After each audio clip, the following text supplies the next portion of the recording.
നമസ്കാരം. വിജയ് സംഗീത വിവാഹമോചന കേസ് തമിഴകത്ത് വലിയ ചർച്ചാ വിഷയമായി തുടരുകയാണ്. ഗുരുതരമായ ആരോപണമാണ് സംഗീത വിജയ്ക്കെതിരെ ഉന്നയിച്ചിരിക്കുന്നത്. ഒരു നടിയുമായി വിജയ്ക്ക് ബന്ധമുണ്ടെന്നും ഇതാണ് ബന്ധം തകരാനുള്ള കാരണമെന്നും സംഗീത ഡിവോഴ്സ് പെറ്റീഷനിൽ പറയുന്നുണ്ട്.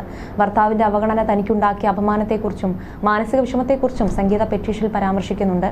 എന്തായാലും സോഷ്യൽ മീഡിയയിൽ വിജയുടെ കുടുംബ പ്രശ്നം തന്നെയാണ്, വിജയുടെ വ്യക്തിജീവിതം തന്നെയാണ് ചർച്ചാ വിഷയമായി മാറുന്നത്.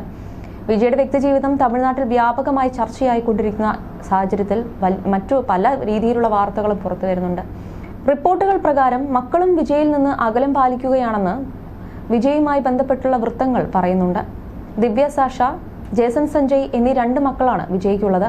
മകൾ ദിവ്യ സാഷ അച്ഛനെ നേരിൽ കണ്ടെന്നും ഇവർ തമ്മിലുള്ള അകൽച്ച മാറിയെന്നും കഴിഞ്ഞ ദിവസം അഭ്യൂഹം പറഞ്ഞിരുന്നു. ഇപ്പോഴത്തെ വിഷയത്തിൽ പ്രതികരിക്കുകയാണ് തമിഴ് ഫിലിം ജേർണലിസ്റ്റ് ബാലാജി പ്രഭു. അച്ഛനേക്കാൾ അമ്മയ്ക്കാണ് മക്കളോട് സ്നേഹമെന്ന് പൊതുവെ പറയും. എന്നാൽ അങ്ങനെയല്ല, അച്ഛന് മക്കളോട് വലിയ സ്നേഹമുണ്ടാകും. എന്നാൽ വിജയ്ക്ക് ഈ സ്നേഹമുണ്ടോ? വിജയുടെ മാതാപിതാക്കൾ അനാഥരെ പോലെയാണ് കഴിയുന്നത്. മകളോട് സ്നേഹമുണ്ടായിരുന്ന ആളായിരുന്നെങ്കിൽ ഇങ്ങനെയൊന്നും ചെയ്യില്ലായിരുന്നു. മകൾ വന്ന് സംസാരിച്ചു. വീണ്ടും സംഗീതയ്ക്കൊപ്പം വീണ്ടും ജീവിതം എന്നതെല്ലാം ഗോസിപ്പുകൾ മാത്രമാണ്. വിജയുടെ മനസ്സ് അങ്ങനെയാണ്. ഒരു പ്രാവശ്യം തീരുമാനമെടുത്താൽ മാറ്റമില്ല. നാളെ വിജയും വയോധികനാവും. ആ പ്രായത്തിൽ ഭാര്യയെയും മക്കളെയും തിരയും. പക്ഷേ അവർ പോകും. മക്കളോടും ഭാര്യയോടും ഒരു സ്നേഹവുമില്ലാത്തയാളാണ് വിജയ് എന്നും ബാലാജി പ്രഭു പറഞ്ഞു. എന്തായാലും പ്രശ്നകലുഷിതമായ നാളുകളിലൂടെയാണ് വിജയ് കടന്നു പോകുന്നത്. തമിഴ്നാട് നിയമസഭാ തെരഞ്ഞെടുപ്പിന് ഇനി അധിക നാളില്ല. TVK എന്ന പാർട്ടിയുമായി കന്നി അംഗത്തിന് ഒരുങ്ങുന്ന വിജയ്ക്ക് ചുറ്റും പ്രശ്നങ്ങളുടെ ഒരു നിര തന്നെയുണ്ട്. ഭാര്യ സംഗീത നൽകിയ ഡിവോഴ്സ് പെറ്റീഷനാണ് ഇതിൽ ഏറ്റവും പ്രധാനം. വിജയുടെ പ്രതിച്ഛായയ്ക്ക് കാര്യമായ ക്ഷതം ഈ ഡിവോഴ്സ് പെറ്റീഷൻ ഉണ്ടാക്കിയെന്നാണ് വിലയിരുത്തൽ. കാരൂർ ദുരന്തത്തിൽ വിജയ് വിമർശനം നേരിട്ടതിന് ശേഷമാണ് ഡിവോഴ്സ് പെറ്റീഷനും ചർച്ചയായത്. എവിടെയൊക്കെയോ വിജയ്ക്ക് പിഴയ്ക്കുന്നുണ്ടെന്നും താരത്തിന്റെ രാഷ്ട്രീയ ഭാവി പ്രവചനാതീതമാണെന്നും വിലയിരുത്തലുണ്ട്. ഇതിനിടെ വിജയുടെ അവസാന സിനിമയായി കണക്കാക്കപ്പെട്ടിരുന്ന ജനനായകന്റെ റിലീസ് അനിശ്ചിതത്വത്തിലാണ്. അതേസമയം വിജയെക്കുറിച്ച് പല റിപ്പോർട്ടുകളാണ് പുറത്തു വരുന്നത്. അതിൽ മറ്റൊന്ന്, വിജയ് തന്റെ സ്വത്തുക്കളിൽ പലതും വിറ്റുകൊണ്ടിരിക്കുകയാണെന്നാണ്. ചെന്നൈയിലെ തന്റെ പ്രധാന സ്വത്തുക്കളിൽ പലതുമാണ് വിജയ് വിൽക്കുന്നത്. അണ്ണാനഗറിലെ പ്രോപ്പർട്ടി 35 കോടി രൂപയ്ക്ക് വിറ്റു. 1 വർഷത്തോളമായി വിൽപ്പനയുമായി ബന്ധപ്പെട്ട ചർച്ച നടക്കുകയാണ്. പെട്ടെന്നുള്ള കാരണങ്ങളാൽ 35 കോടിക്ക് ഡീൽ നടന്നുവെന്നാണ് റിപ്പോർട്ടുകൾ. 2 പ്രോപ്പർട്ടികൾ കൂടി ഇത്തരത്തിൽ വിൽക്കാൻ നീക്കം നടക്കുന്നുണ്ടെന്നും റിപ്പോർട്ടുകളുണ്ട്. പാർട്ടിയിലേക്കുള്ള ഫണ്ടിങ്ങിന് വേണ്ടിയല്ല ഈ വിൽപ്പന. 2 കാരണങ്ങളാണ് ഇതിന് പറയപ്പെടുന്നത്. ഭാര്യ സംഗീതയുമായുള്ള വിവാഹമോചനം മുന്നിൽ കണ്ടാണ് നീക്കമെന്നാണ് ആദ്യത്തെ നിഗമനം. തനിക്ക് അർഹമായ ജീവനാംശം നൽകണമെന്ന് സംഗീത ആവശ്യപ്പെട്ടിട്ടുണ്ട്. വെറും കൈയോടെ ബന്ധം പിരിയാൻ സംഗീത തയ്യാറല്ല. 27 വർഷം നീണ്ട വിവാഹബന്ധം, മക്കളുടെ വിദ്യാഭ്യാസം, ഭാവി എന്നിവയെല്ലാം പരിഗണിച്ച് ജീവനാംശം വിജയ് നൽകേണ്ടി വരും. 27 വർഷം നീണ്ട വിവാഹബന്ധം, മക്കളുടെ വിദ്യാഭ്യാസം, ഭാവി എന്നിവയെല്ലാം പരിഗണിച്ച് വലിയ ജീവനാംശം വിജയ് നൽകേണ്ടി വരും. സ്വത്തുക്കളിൽ സംഗീതയ്ക്ക് അവകാശവാദം ഉന്നയിക്കാം. ഇതെല്ലാം മുന്നിൽ കണ്ടായിരിക്കാം വിജയ് സ്വത്തുക്കളിൽ ചിലത് വിറ്റ് തുക മാറ്റുന്നത്. രാഷ്ട്രീയമാണ് പറയപ്പെടുന്ന മറ്റൊരു കാരണം.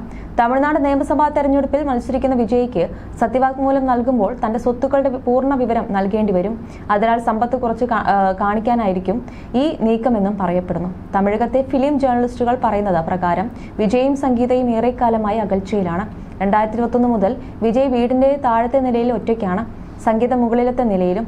ഇവർ നേരിൽ സംസാരിക്കാറില്ല. ഒരു സ്ത്രീ നേരിട്ട് അനീതിയാണിതെന്നാണ് ജേർണലിസ്റ്റ് ബാലാജി പ്രഭു കഴിഞ്ഞ ദിവസം പറഞ്ഞത്. അതേസമയം വിജയിൽ നിന്നും വിവാഹമോചനം ആവശ്യപ്പെട്ട് സംഗീതം നൽകിയ ഡിവോഴ്സ് പെറ്റീഷൻ വിജയുടെ ഇമേജിനുണ്ടാക്കിയ മാങ്ങൽ ചെറുതുമല്ല. ഇത്രയും നാൾ ഗോസിപ്പുകൾ എന്ന് പറഞ്ഞ് തള്ളിക്കളഞ്ഞ വാർത്തകൾ സത്യമായിരുന്നെന്നറിഞ്ഞ ഞെട്ടലിലാണ് വിജയുടെ ആരാധകർ. ഒരു നടിയുമായി വിജയ്ക്കുള്ള ബന്ധമാണ് ബന്ധം തകരാൻ കാരണമെന്നും 2021 ഈ ബന്ധത്തെക്കുറിച്ച് താൻ അറിയുന്നതെന്നും സംഗീത ഡിവോഴ്സ് പെറ്റീഷനിൽ പറയുന്നുണ്ട്. 1999 ഓഗസ്റ്റ് 25 വിജയും സംഗീതയും വിവാഹം ചെയ്യുന്നത്. ജേസൺ സഞ്ജയ്, സാഷ എന്നീ 2 മക്കളാണ് ഇവർക്ക്. സന്തോഷകരമായ വിവാഹ ജീവിതമായിരുന്നു തുടക്കനാളുകളിൽ. നടിയുമായുള്ള ബന്ധം കണ്ടെത്തുന്നത് വരെയും വിജയുടെ എല്ലാ കാര്യങ്ങളും നോക്കി ജീവിക്കുന്ന ഭാര്യയായിരുന്നു സംഗീത. ഇവരുടെ പഴയ വീഡിയോ വീണ്ടും ശ്രദ്ധ നേടുന്നുണ്ട് ഇപ്പോൾ. വിജയുടെ ഭക്ഷണശീലത്തെക്കുറിച്ച് സംഗീത ഈ വീഡിയോയിൽ സംസാരിക്കുന്നതും വൈറലാവുന്നു. ബിരിയാണി വിജയ്ക്ക് വളരെ ഇഷ്ടമാണെന്നും അടുത്ത ദിവസം ഉച്ചയ്ക്ക് ബിരിയാണിയാണെന്ന് പറഞ്ഞാൽ തലേന്ന് രാത്രി മുതൽ വിജയ് ഭക്ഷണം കഴിക്കാതിരിക്കുമെന്ന് സംഗീത തമാശയോടെ പറയുന്നുണ്ട്. അടുത്തിരുന്ന് വിജയ് ഭക്ഷണം കഴിക്കുന്നതും കാണാം. എത്ര സന്തോഷത്തോടെ കഴിഞ്ഞവരാണ്. ഇന്നൊരു വീട്ടിൽ പരസ്പരം കാണാതെ 2 നിലകളിൽ കഴിയേണ്ട അവസ്ഥയാണല്ലോ എന്ന് നെറ്റിസൺസ് പറയുന്നു. 2021 മുതൽ വിജയ് വീടിന്റെ താഴത്തെ നിലയിൽ ഒറ്റയ്ക്കാണ്, സംഗീത മുകളിലത്തെ നിലയിലും. ഒരു സ്ത്രീ നേരിട്ട അനീതിയാണിത്. താഴത്തെ നിലയിൽ വിജയ്ക്ക് വേറെ അടുക്കളയാണ്. സംഗീതയ്ക്ക് വിജയുടെ അടുത്തേക്ക് പ്രശ്നമില്ലെന്നാണ് ഫിലിം ജേർണലിസ്റ്റ് ബാലാജി പ്രഭു പറഞ്ഞത്. വിജയുടെ മാതാപിതാക്കൾക്ക് പ്രിയപ്പെട്ട മരുമകളായിരുന്നു സംഗീത. ഒരിക്കൽ സംഗീതയെക്കുറിച്ച് വിജയുടെ അമ്മ ശോഭ ചന്ദ്രശേഖർ സംസാരിച്ചിട്ടുണ്ട്. സംഗീത സാധാരണ വീട്ടമ്മയാണ്, നല്ല ഭംഗിയും സ്നേഹവും ഉള്ളവൾ. കുട്ടികളെ അവളെ പോലെ മറ്റാർക്കെങ്കിലും വളർത്താനാകുമോ എന്ന് എനിക്ക് സംശയമാണ്. കാരണം 2 മക്കളെയും വളർത്തുന്നത് ഞാൻ എൻ്റെ കൺമുന്നിൽ കണ്ടുകൊണ്ടിരിക്കുകയാണ്. ജോലിക്ക് നിൽക്കുന്നവരോട് മക്കൾക്ക് എന്തെങ്കിലും കൊടുക്കാൻ പറയില്ല. ജ്യൂസായാലും വെള്ളമായാലും ചെക്ക് ചെയ്ത് എങ്ങനെയുണ്ടെന്ന് നോക്കി അവൾ തന്നെ കൊണ്ടു കൊടുക്കും. അങ്ങനെ ഒരുപാട് ഗുണങ്ങൾ മരുമകളിൽ കണ്ടിട്ടുണ്ടെന്നും ശോഭ ചന്ദ്രശേഖർ പറഞ്ഞു. കുട്ടികളുടെ എല്ലാ കാര്യങ്ങളും മരുമകൾ കൃത്യമായി നോക്കും. അവളുടെ ആദ്യ പരിഗണന മക്കൾക്കാണ്. കൊച്ചുമക്കൾ വീട്ടിൽ വരുമ്പോൾ ഞങ്ങൾ എന്തെങ്കിലും വാങ്ങിക്കൊടുത്താൽ അത് വാങ്ങാമോ എന്ന് അവർ അമ്മയെ നോക്കും. അത്രയും അച്ചടക്കത്തോടെയാണ് കൊച്ചുമക്കളെ വളർത്തുന്നതെന്ന് വിജയുടെ പിതാവ് എസ് എ ചന്ദ്രശേഖറും പറഞ്ഞിട്ടുണ്ട്. നിലവിലെ വിവാദങ്ങളിൽ വിജയുടെ മാതാപിതാക്കൾ പ്രതികരിച്ചിട്ടില്ല. രാഷ്ട്രീയ തിരക്കുകളിലാണിപ്പോൾ വിജയ്. അതിനിടെയാണ് സ്വകാര്യ ജീവിതത്തിലെ പ്രശ്നങ്ങളും.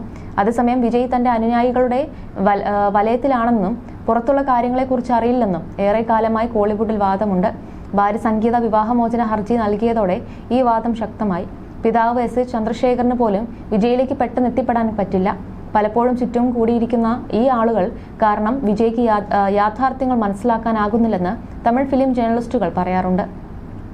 വിജയ്ക്ക് വേണ്ടി ചെയ്ത ത്യാഗങ്ങളെക്കുറിച്ച് പിതാവ് എസ് എ ചന്ദ്രശേഖർ ഒരിക്കൽ പറഞ്ഞ വാക്കുകളും ശ്രദ്ധ നേടുന്നു. വിജയുടെ മുഖം സ്ക്രീനിൽ കാണാൻ പറ്റുന്നതാണോ എന്ന് ഏതോ ഒരാൾ ചോദിച്ചു. ഈ മുഖം നീ കണ്ടേ പറ്റൂ എന്ന് പറഞ്ഞ് ഓരോ പടത്തിനും ഓരോ വീട് ഞാൻ വിറ്റു. അങ്ങനെ വിറ്റ് 3ാമത്തെ പടം രസികൻ വലിയ ഹിറ്റായി. അങ്ങനെ വിജയുടെ മുഖം അവർക്കെല്ലാം കാണേണ്ടി വന്നെന്ന് എസ് എ ചന്ദ്രശേഖർ പറഞ്ഞത്. വിജയ് ഒരു മകനെന്ന രീതിയിൽ ചെയ്യണമെന്ന് ആഗ്രഹിക്കുന്ന കാര്യങ്ങളെക്കുറിച്ചും എസ് എ ചന്ദ്രശേഖർ ഒരിക്കൽ സംസാരിച്ചിട്ടുണ്ട്. മാസത്തിൽ 1 തവണ വീട്ടിൽ വരണം. അരമണിക്കൂർ ഞങ്ങളോട് 2 പേരോടും സംസാരിക്കണം. ഹായ് അപ്പ, ഹായ് അമ്മ എന്ന് പറഞ്ഞു വരണം. ഇത് ചെറിയ കാര്യമല്ല. എത്ര തിരക്കായാലും മാസത്തിൽ വീട്ടിൽ വരണം. എനിക്കത് വലിയ കാര്യമാണെന്ന് എസ് എ ചന്ദ്രശേഖർ പറഞ്ഞു. അത്രയധികം മകനെ സ്നേഹിച്ചിട്ടും വിജയ് പക്ഷേ ഒരിക്കൽ അച്ഛനെതിരെ നീങ്ങിയിട്ടുണ്ട്. 2020 ഈ സംഭവം. വിജയ് മക്കളിഴക്കം എന്ന പേരിൽ എസ് എ ചന്ദ്രശേഖർ രാഷ്ട്രീയ ഗ്രൂപ്പ് ഉണ്ടാക്കിയതായിരുന്നു കാരണം. ഇദ്ദേഹത്തിനും ഈ ഗ്രൂപ്പിന്റെ ഭാഗമായ 11 പേർക്കുമെതിരെ വിജയ് വക്കീൽ നോട്ടീസ് അയച്ചു. തന്റെ ഫോട്ടോയോ പേരോ ഈ ഗ്രൂപ്പിന് വേണ്ടി ഉപയോഗിക്കരുതെന്നായിരുന്നു വിജയുടെ ആവശ്യം. വിജയുടെ അമ്മയ്ക്കെതിരെ ഉൾപ്പെടെയാണ് വിജയ് കേസ് ഫയൽ ചെയ്തത്. പിന്നീട് ഈ പ്രശ്നം പരിഹരിച്ചു. സ്വന്തം കുടുംബത്തെ അവഗണിക്കുന്ന വിജയ്ക്ക് എങ്ങനെ ജനങ്ങളെ സേവിക്കാനാകുമെന്ന ചോദ്യം ശക്തമാകുന്നത് ഇക്കാരണങ്ങൾ കൊണ്ട് കൂടിയാണ്. അച്ഛൻ, ഭാര്യ, മക്കൾ എന്നിവരിൽ നിന്നെല്ലാം വിജയാകുന്നു. ഇങ്ങനെ ഒരാൾക്ക് എങ്ങനെ ജനമനസ്സുകൾ മനസ്സിലാക്കാൻ പറ്റുമെന്ന് വിമർശകർ ചോദിക്കുന്നുണ്ട്.